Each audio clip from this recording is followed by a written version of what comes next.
চাকলাধাম, যাকে বাংলার 18 শতকে বাবা লোকনাথের জন্মস্থান বলে মনে করা হয়।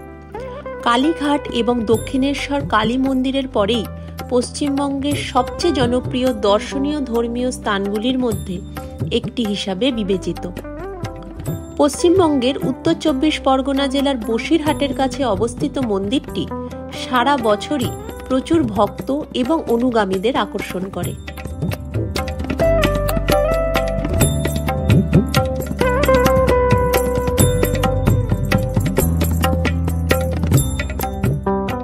দেশের বিভিন্ন প্রান্ত থেকে লোকেরা পূজা দিতে আসে তাদের মনস্কামনা পূরণ করতে, বা শুধুই বাবা লোকনাথের প্রতি তাদের ভক্তির টানে।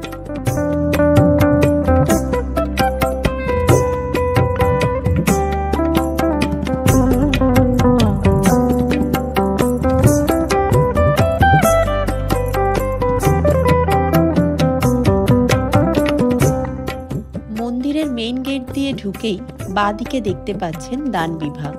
এখান থেকেই আপনারা ভোগের কুপন এবং সেই সঙ্গে যাবতীয় অন্যান্য পূজা বিধির কুপন পেয়ে যাবেন।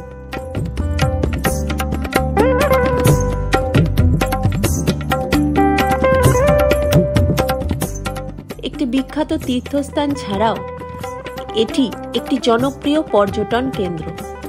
মন্দিরের কারণে চাকলার গ্রামবাসীদের অর্থনৈতিক অবস্থা আজ অনেক উন্নতি হয়েছে।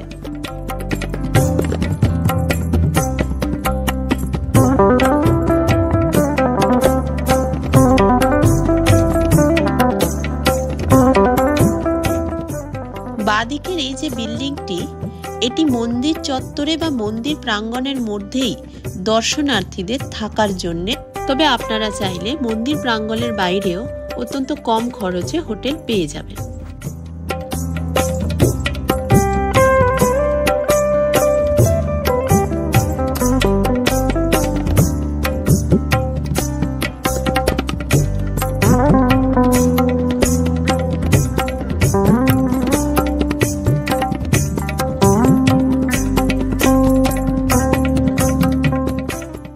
সামনে যে বড় দোতলা ভবনটি দেখতে পাচ্ছেন, এটা কিন্তু নতুন মন্দির। পাশে ছোট খড়ের চালের কুঠিটি হলো বাবার আসল মন্দির এবং উনি ওখানেই প্রতিষ্ঠিত।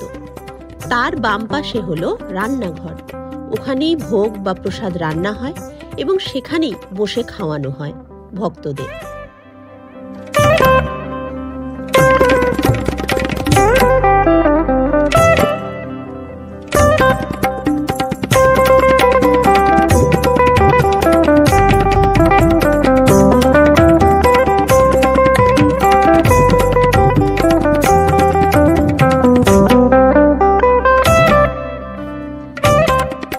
চাকলাধাম দর্শনের সর্বোত্তম সময় প্রতি বছর 10ই আগস্ট, যা বাবা লোকনাথের শুভ জন্মদিন। ওই দিন চাকলাধাম বাবার শুভ জন্মদিন ধুমধাম করে উদযাপন করে এবং মন্দিরে পূজার এক ঝলক দেখার জন্য বিপুল সংখ্যক ভক্ত জড়ো হয়। বাংলা পঞ্জিকা অনুসারে বাবা লোকনাথ 1890 সালের জ্যৈষ্ঠের 19তম দিনে তার বস্তুগত দেহ ত্যাগ করেছিলেন এবং 160 বছর বয়সে তার চিরন্তন আত্মাকে পৃথিবী থেকে মুক্ত করেছিলেন। এই তিরোধান দিবসটিও উদযাপিত হয়।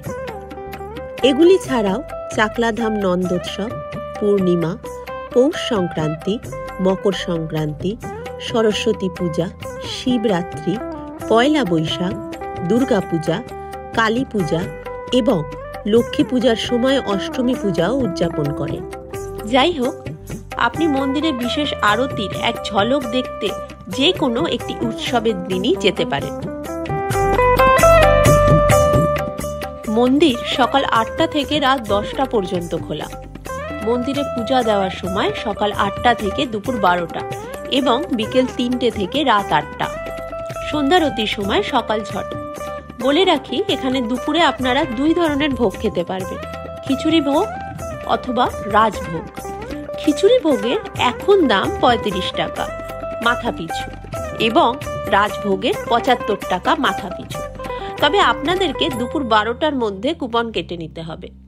কুপন কাউন্টার প্রধান গেটের দিকে ঢুকেই আপনারা বাঁ দিকে দেখতে পাবেন।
1730 সালে বাবা লোকনাথ চাকলার এক হিন্দু ব্রাহ্মণ পরিবারে জন্মাষ্টমীর দিন জন্মগ্রহণ করেন।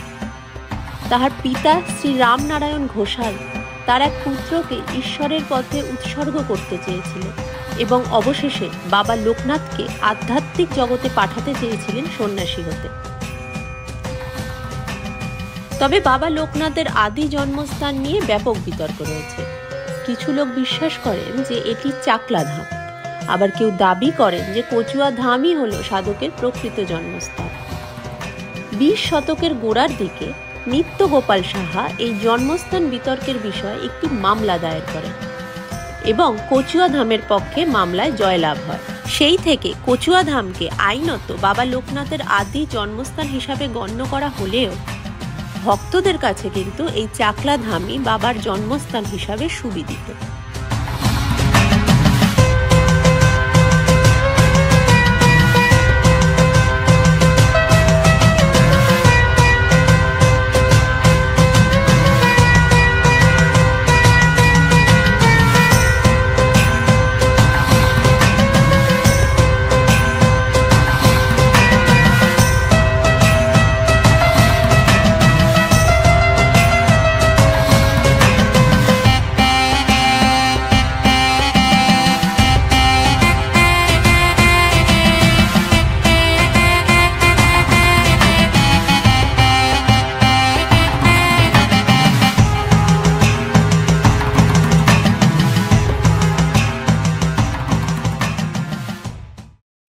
এবারে বলি চাকলা ধাম পৌঁছবেন কিভাবে।